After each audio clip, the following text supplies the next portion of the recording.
Yo he visto muchas entrevistas tuyas o comentarios tuyos también en redes sociales sobre todo el mercado de los repos o de repo. ¿Cómo funciona? ¿Qué es esto del mercado repo? ¿Qué son las repos?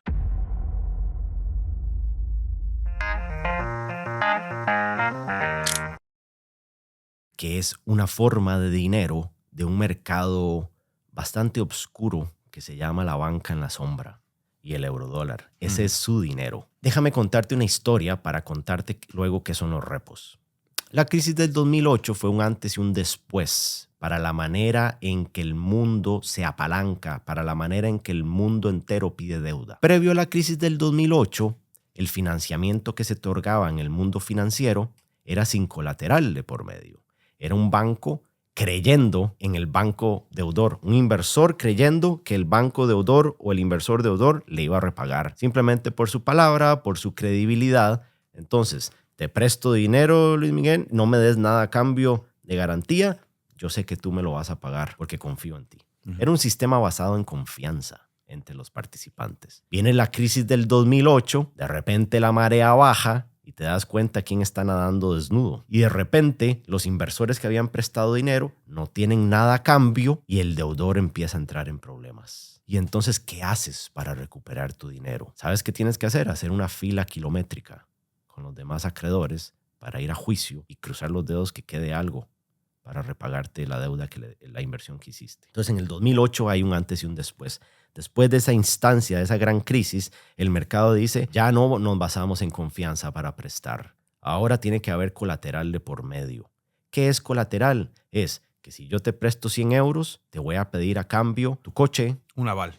Un aval, acciones que tengas en tu portafolio, bonos que tengas en tu portafolio, lo que sea. Empezamos a vivir en un mundo donde el financiamiento es colaterizado. Eso se llama colaterizar el financiamiento, poner una garantía. Lo mismo que cuando te recibes una hipoteca, un crédito hipotecario, pones como garantía la vivienda que vas a comprar, ¿no? Después del 2008, ese es el sistema que se utiliza. Tanto así que, mira, la tasa que se utilizaba en el mundo de confianza era LIBOR. LIBOR era una tasa en que los bancos se prestaban entre sí sin colateral de por medio. Después de la crisis financiera, ¿qué tasa se empieza a hacer ahora? Se empieza a usar. Y ya no es LIBOR, ahora es SOFR. ¿SOFR qué es? Es una tasa de los préstamos entre los bancos colaterizados. Vivimos ahora en un mundo de colateral, de que tienes que tener un activo para pedir financiamiento a cambio. Y eso también hace inflación de activos, porque al final todo el mundo está buscando invertir en algo para luego tener ese colateral, ¿no? Para poder seguir.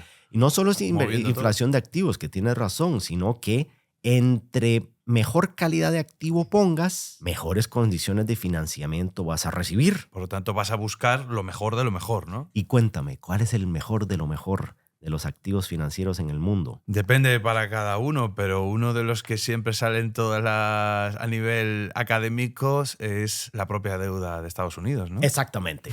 Entonces, eso me lleva, te lo preguntaba porque Estados Unidos va a entrar en quiebra. La deuda de Estados Unidos es insostenible. Totalmente lo opuesto. No solo es sostenible. Es el colateral del mundo. No solo es sostenible, sino es necesaria para poder vivir en este mundo colaterizado. Entonces, en el momento en que si hoy Estados Unidos hiciera un Milei y dijera, ya no emito deuda, asfixias al sistema financiero global. Completamente lo asfixias. Entra en convulsión. No puede haber financiamiento porque no hay nuevos colaterales que poner. Ese es un mundo en el que yo no quiero vivir. Entonces, la gente que dice que es insostenible, que hay que reducir la deuda, lo que está llamando es para un apocalipsis financiero global que yo y espero que mi hija nunca vea. Por eso siempre he dicho que con respecto a la deuda de Estados Unidos no se debe negociar el techo de la deuda. Se debería negociar el piso de la deuda, ¿no? Porque eso nutre al sistema global. Entonces, te cuento todo esto porque entonces entramos ahora en los repos. ¿Qué es un repo? El repo es el instrumento por excelencia que los inversores institucionales utilizan para recibir financiamiento o para prestar fondos. Entonces, consta en que hay dos partes. Una de ellas es el deudor en el repo, el otro es el inversor en el repo. El inversor va a dar efectivo al deudor y el deudor va a dar un colateral al inversor a cambio. Entonces, por ejemplo, yo te presto a ti 100 euros efectivo y a cambio te voy a pedir 110 euros de bonos del gobierno de España. Siempre el colateral va a ser mayor a lo que yo te presto. Claro, para que si se tiene que ejercer garantía o lo que sea, que tenga un mayor valor, ¿no? Exactamente, eso se llama el haircut o la sobrecolaterización en el repo. Tú recibes ese efectivo y puedes hacer con él lo que quieras, comprar más bonos, comprarte un bocadillo, lo que quieras, ¿no? El inversor recibe esos títulos y los tiene en sus arcas, en su custodia, para, por si algo sucede en este repo en el que entré. El inversor va a cobrar una tasa de interés, te va a cobrar una tasa de interés a ti como deudor durante el plazo del repo, y usualmente los repos son de muy corto plazo, hasta un año plazo. Vale. Es financiamiento de corto plazo, relativamente estable, colaterizado. Si el valor de los bonos del gobierno de España baja, porque bajó el precio de los bonos, entonces yo como inversor te voy a decir, ya no tengo el colateral que pactamos al inicio. Necesito que me pongas o más bonos o que me des efectivo por el monto que habíamos pactado que tiene que haber de sobrecolaterización. Eso se llama una llamada margen. Margin call, sí. Y si el mercado más bien se revierte y el bono gana en precio, entonces el deudor te va a llamar a ti y te va a decir, lo que te puse de sobrecolatización hace 5 días, devuélvemelo, porque ya el bono ahora sí vale más. Y se devuelve. Entonces, es una manera muy segura de prestar dinero y reduce la cantidad de capital que los bancos e inversores tienen que asignar a estas transacciones. Entonces, se vuelve muy eficiente desde una perspectiva de costo. Entonces, los bancos les encanta usar esto. Los institucionales les encanta usar este tipo de estructura porque, primero, tiene protección legal. Si el deudor entra en impago, yo no tengo que pedir permiso para poder liquidar el colateral. Vendo los bonos que me diste como colateral y recibo de vuelta el dinero que te había prestado. Entonces, desde una perspectiva legal es bastante fuerte y desde una perspectiva de costo de capital es bastante eficiente también. Entonces, el repo es la manera en que la mayoría de los institucionales alrededor del mundo reciben financiamiento o prestan, ¿no? Y de ahí viene la necesidad de tener activos. El universo de colateral se vuelve más importante, como bien dijiste, porque puede ser usado para buscar financiamiento. Un inversor no compra un activo financiero y lo deja ahí sentado para siempre.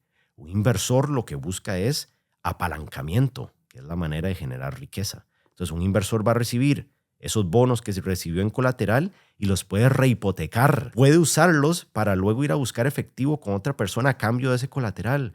Pero ¿cómo, Daniel? Pero me estás diciendo que usan un colateral que no es de ellos. Sí, eso es lo que te estoy diciendo. Y se llama rehipotecación de colateral.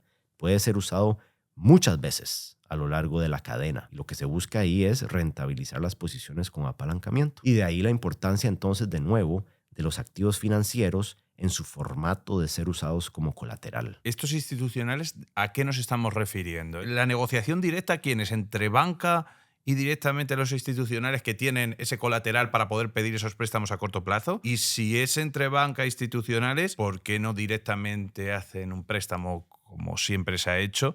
¿Y por qué no se hace a través de repos? Por la seguridad que estás diciendo tú, ¿no? Por el tema. Porque en un préstamo normal y corriente, siempre cuando hemos pedido un préstamo hipotecario o cualquier cosa, te pide un aval, una garantía. Normalmente es nuestro salario, normalmente es, si no tienes ese aval, pues tienes que a un familiar que te ejerza ese aval. ¿Qué diferencia hay entre unos préstamos normales y corrientes y unos repos? Entonces, cuando yo digo inversor institucional, me refiero a bancos comerciales, fondos de pensión, fondos de inversión, hedge funds, gobiernos, dealers de fondos de mercado monetario, fondos soberanos, todo tipo de inversor institucional, no retail me refiero. Entonces, esa es la manera en que ellos se prestan entre sí. ¿Y por qué no con un préstamo no colateralizado?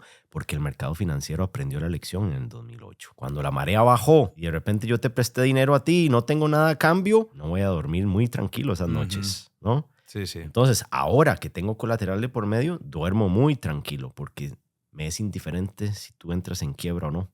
Si tú entras en quiebra, liquido los bonos, recibo el dinero que te presté y si sobró, te devuelvo. O sea, que el apalancamiento ahora lo regulan con activos. Exactamente. 100%. Antes era sin nada. Antes era sin nada. Y no sabía cada uno lo que tenía, lo que dejaba de tener, porque eran bolsas de basura una detrás de otra, ¿no? Que pasó en 2008 por todos esos productos estructurados que al final la gente no sabía de dónde venía el colateral o qué. Ahora está todo más estructurado para que sí me apalanco, pero con un seguro que es ese colateral y en un mercado que está centrado en eso, ¿no? Y regulatoriamente, para los institucionales, que son los que te mencioné, invertir o entrar en repos es más eficiente desde una perspectiva contable, desde una perspectiva de asignar capital. En otras palabras, el activo ponderado por riesgo de un repo es mucho menor a un préstamo sin colateral de por medio. Vale. ¿No? Entonces, al ser más atractivo desde esa perspectiva, institucionales solo van a entrar en estas estructuras. Y ellos están pidiendo continuamente repos, porque si son a corto plazo, están renovando continuamente esos repos, ¿no? Continuamente renovándolos, exactamente. Y ahí es donde siempre se dice ahora, en el mundo actual, a diferencia de los libros de textos, los tipos de interés van en la parte de atrás del coche y la liquidez va manejando el coche. Ya no es al revés. ¿Qué significa esto? Que en esos repos que necesitas renovar en su vencimiento, si lo renuevas al 5% o al 6.15, te va a ser indiferente. Porque si no lo renuevas, entras en impago. Entonces, ¿qué es más importante? ¿Renovar la posición, extenderla? ¿O el tipo de interés? Es extenderla. Si no, legalmente, oficialmente estás en quiebra. Margin call. No solo margin call, sino que te ejecutan todo. Sino que te ejecutan todo. Y en los institucionales hay una regulación que se llama un impago cruzado. ¿Qué significa eso? Que si tú a mí, Luis Miguel, tú eres el deudor y yo te presté dinero y tú entras en default conmigo, no me pagas lo que me debes, los contratos que tienes con todos los demás inversores pueden decidir cerrar. ¡Qué dolor! Entonces, contaminas todas tus posiciones. Tu credibilidad como adquiriente de deuda. No solo eso. No solo por los suelos, por solo una operación. Por credibilidad cero. Y además, todos los activos que pusiste en colateral. ¡Bum! Empiezan a ejercerse. Se esfuman. Entonces, ¿qué es más importante? Te pregunto de nuevo, ¿el tipo, la tasa de interés o la liquidez? Y otra de las cosas que me viene enseguida es que al final los tipos de interés, el mercado de repos seguirá mucho más adelantado que los tipos de interés que ciña el propio Banco Central, ¿no? Al final lo que dicen siempre, el Banco Central va después del mercado. El mercado ya te lo está diciendo a través de la oferta y demanda de estos mercados de deuda, cuál es el tipo de interés real, ¿no?, de la economía. La liquidez, en mi opinión, yo soy un seguidor y un creyente muy fuerte en el concepto de la liquidez. Por ejemplo, mis mentores filosóficos son Michael Howell, por ejemplo. Y creo firmemente que la liquidez es quien mueve a los mercados realmente, no tanto los tipos de interés. Hoy en día, con la cantidad de liquidez tan brutal que hay en el mercado y con la cantidad de colateral que hay afuera, es más importante eso que si la tasa de interés está en 5 o en 5.15.